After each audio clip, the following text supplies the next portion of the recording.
Hello viewers, আজ যাচ্ছি Dhaka boat ক্লাবে একটা ইভেন্টে অংশ নিতে।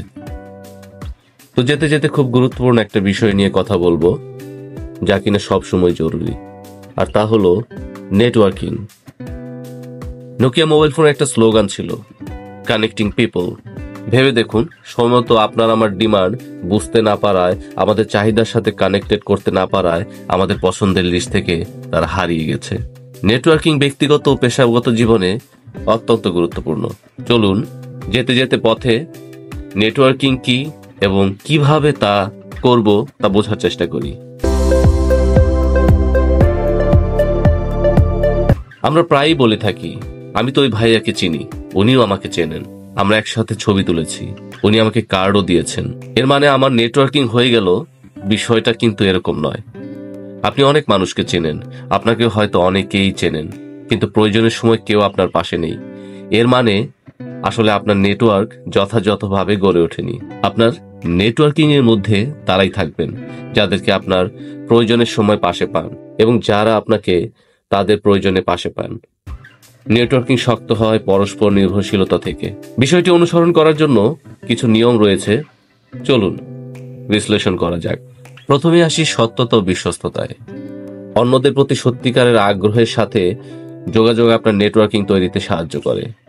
আপনার সৎ মনোভাব এবং বিশ্বাসযোগ্য তথ্য একটি অর্থপূর্ণ সংযোগ তৈরি করার প্রথম শর্ত। 2, আপনি কথা বলার চেয়ে বেশি শুনুন।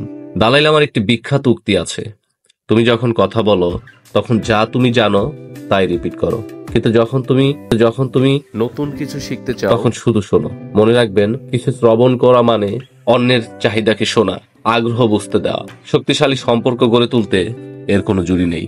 3 হচ্ছে প্রস্তুত থাকুন। নেটওয়ার্কিং ইভেন্ট থেকে আপনি কি অর্জন করতে তা জানুন। আপনার এবং আপনার আগ্রহ সম্পর্কে একটি সংক্ষিপ্ত ভূমিকা প্রস্তুত করুন। 4 নম্বর হচ্ছে ফলো আপ। কারো সাথে দেখা করার পর একটি ব্যক্তিগত বার্তা দিয়ে ফলো আপ করুন। এটি সম্পর্ককে আরো শক্তিশালী করতে এবং তাদের সময়ের জন্য আপনার কৃতজ্ঞতা প্রদর্শন করতে সহায়তা করে। 5 নম্বর আছে অফার হেল্প। নেটওয়ার্কিং হলো একটি দ্বিমুখী রাস্তা। সহায়তা প্রদান এবং আপনার পরিচিতদের ভ্যালু প্রদানের জন্য সবসময় প্রস্তুত থাকুন। 6 নম্বর হচ্ছে ধারাবাহিকতা রক্ষা করুন। নিয়মিত আপনার নেটওয়ার্কের সাথে যোগাযোগ রাখুন।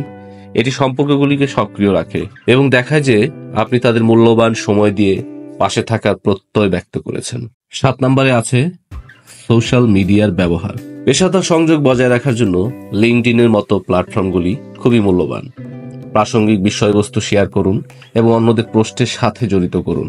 এটি আপনার নেটওয়ার্কিং বৃদ্ধিতে সহায়ক হবে। 8 যদি বলি, ইভেন্টে যোগ দিন। শিল্প ইভেন্ট, সেমিনার এবং মিট আপে অংশগ্রহণ করুন। এটি আপনার নেটওয়ার্ককে প্রসারিত করে এবং আপনাকে প্রাতিষ্ঠানিক বিভিন্ন বিষয়ে জ্ঞান লাভে সহায়তা করে। ধৈর্য ধরুন। একটি শক্তিশালী নেটওয়ার্ক তৈরি করতে সময় লাগে। এই প্রক্রিয়ায় তাড়াহুড়ো করবেন না বা অবিলম্বে রিটার্ন আশা করবেন না। সবশেষে বলতে চাই, আপনার নেটওয়ার্কিংকে বৈচিত্র্যময় করুন। বিভিন্ন মানুষ, শিল্প এবং ব্যাকগ্রাউন্ডের লোকদের সাথে সংযোগ স্থাপন করুন। একটি বৈচিত্র্যময় নেটওয়ার্ক বিস্তৃত দৃষ্টিকোণ আপনাকে বিভিন্ন সুযোগ প্রদান করতে পারে। নেটওয়ার্কিং থেকে যে সম্পর্কের সূত্রপাত হয় তা আপনাকে অনেক ক্ষেত্রে সহযোগিতা করবে। এটি একটি শক্তিশালী রেফারেন্স ক্রিয়েট করবে, যা সমগ্র বিশ্বেই অত্যন্ত প্রয়োজনীয়। তাছাড়া প্রয়োজনে কিছু খুঁজে পেতে সাহায্য করবে, চাকরির ক্ষেত্রে হেল্প পাবেন, এমনকি বাজারের ভালো মাছটাও বিক্রেতা এই সম্পর্কের কারণে আপনার বাজারের ব্যাগে তুলে দিবে। সবাই ভালো থাকবেন।